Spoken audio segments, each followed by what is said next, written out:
Good morning बच्चों। आपका स्वागत है हमारी विज्ञान की कक्षा में। ये हमारा यूट्यूब चैनल विज्ञान ज्ञान है और हम इसमें लगातार आपके लिए कक्षा 10 और कक्षा 9 की विज्ञान, भौतिक विज्ञान और रसायन विज्ञान के एक एक टॉपिक ले करके आ रहे हैं। आप लोगों से रिक्वेस्ट है कि इस चैनल को सब्सक्राइब करें और अपने साथियों में शेयर करें।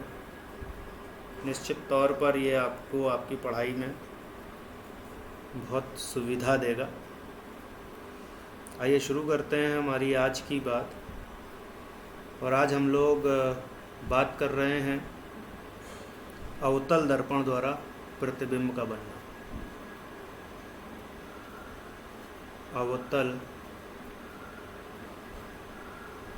दर्पण द्वारा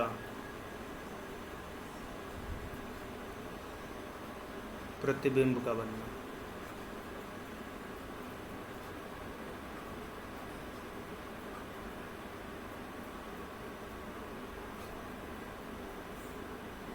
अवतल दर्पण आपको मालूम है कुल 6 प्रकार के प्रतिबिंब देता है। इनमें से 5 वास्तविक और 1 आभासी प्रतिबिंब होता है। और हम लोग आज इस पहले चरण में, पहले भाग में उसी आभासी प्रतिबिंब की बात कर रहे हैं। यानी कि यदि वस्तु दर्पण के फोकस तथा ध्रुव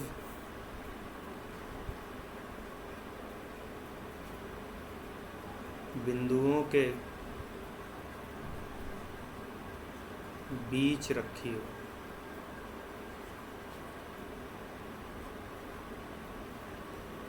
तो किस तरह से इसका प्रतिबिंब बनता है। आइए सबसे पहले हम लोग एक अवतल दर्पण बना लेते हैं। और इस अवतल दर्पण के बाहरी भाग पर हमने पॉलिश कर दी है।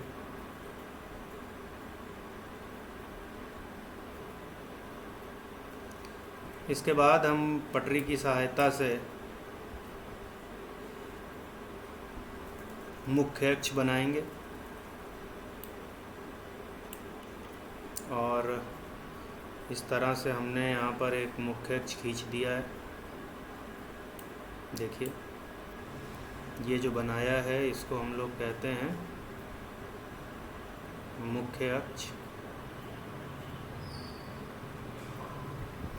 यहाँ पर अब हमको अपने पास से एक फोकस बिंदु और इससे लगभग 2 गुनी दूरी पर एक वक्रता केंद्र, जिसको कि हम लोग 2F भी बोलते हैं, वो बनाना है। तो हमारे पास C बिंदु जो है वो हमारा वक्रता केंद्र है। इन सब की परिभाषाएं हम पढ़ा चुके हैं आपको। अगर किसी को पुराने रेफरेंसेस चाहिए हों तो आप हमारे चैनल की प्लेलिस्ट पर जा सकते हैं। और ये है फोकस बिंदु।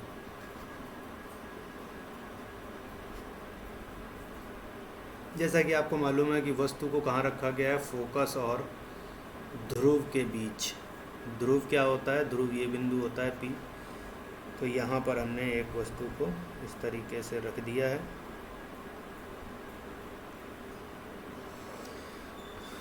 और अब हम जो है यहाँ पर किरण बनाएंगे। थोड़ा ध्यान दीजिएगा क्योंकि ये एक समझने वाली बात है कि कैसे किरण आरेख खींचते हैं। सबसे पहले मुख्य अक्ष के समांतर आने वाली प्रकाश की किरण देख लीजिए एक बार। ये मुख्य अक्ष के समांतर जो प्रकाश की किरण आ रही है, वह प्रकाश की किरण परावर्तन के पश्चात कहाँ से जाती है? फोकस से होकर जाती है। इसलिए हमने अपने फुटे को कुछ इस तरह से अरेंज किया है ताकि वह इन दोनों बिंदुओं को क्या कर सके? आपस में मिलान कर सके। और हमने यहाँ पर ये खींच दिया है। और थोड़ा ध्यान दीजिएगा, इसको पीछे तक बढ़ा दे रहे हैं हम लोग। जो भी आपने किरण पीछे बढ़ाई है उसको आपको टूटी रेखा में दिखाना पड़ेगा। इस वजह से हमने इसको यहाँ से थोड़ा सा इरेज कर दिया है। ठीक है, उम्मीद है समझ में आ गया होगा। प्रकाश की ये पहला नियम था हमारा, ये हमारा पहला नियम था। ये प्रकाश की किरण मुख्य अक्ष के समांतर आई और फोकस से होकर चली गई। इसी तरह से एक और प्रकाश किरण हम ले करके आएंगे और वो प्रकाश किरण इस बार 2F से आएगी और परावर्तन के पश्चात अपने ही मार्ग में जहाँ से वो आई थी वापस लौट जाएगी। तो इस तरीके से अगर हम यहाँ पर एक और प्रकाश किरण, थोड़ा रंग बदल दे रहे हैं, आपको समझ में आएगा ठीक से। ये एक दूसरी प्रकाश किरण हमने बढ़ा दी है और इसको भी आप देखिए खूब दूर तक, पीछे तक हमने इसको बढ़ा दिया है। तो यहाँ पर जो प्रकाश किरण आई है उसको हमने यहाँ पीछे तक बढ़ाया है, देख लीजिए आपके सामने है। तो इस तरीके से ये प्रकाश किरण, ये देखिए, ये प्रकाश किरण आ रही है और परावर्तन के पश्चात अपने मार्ग में वापस जा रही है। आप अगर यहाँ पर देखो तो ये जो दूरी है यहाँ पर, यहाँ से ले करके और यहाँ तक की ये जो दूरी है ये लगातार बढ़ती जा रही है ना। इसका मतलब ये किरणें इधर तो काटेंगी नहीं, इसीलिए हमने इनको पीछे बढ़ाया है। और ये एक बिंदु आ रहा है जहाँ पर ये दोनों किरणें एक दूसरे को क्या कर रही हैं, काट रही हैं। अब हम क्या करेंगे, अब हम इसको स्केल से ठीक मिला देंगे इस बिंदु को मुख्य अक्ष से। तो ये वाला जो बिंदु है इसको हमने इस प्रकार से मुख्य अक्ष से मिला दिया और यही हमारा जो है वो प्रतिबिंब बन गया। थोड़ा नीचे तक निकल गया है, इसको यहाँ से हटाना पड़ेगा और बस यहाँ पर हमने इसको इस तरीके से तीर बना दिया। तो कुल मिला करके ये बात सामने आ गई कि बनने वाली जो प्रतिबिंब है उसकी प्रकृति कैसी है। तो देखिए ज़रा प्रतिबिंब की प्रकृति कैसी है। सबसे पहली बात, प्रतिबिंब सीधा है।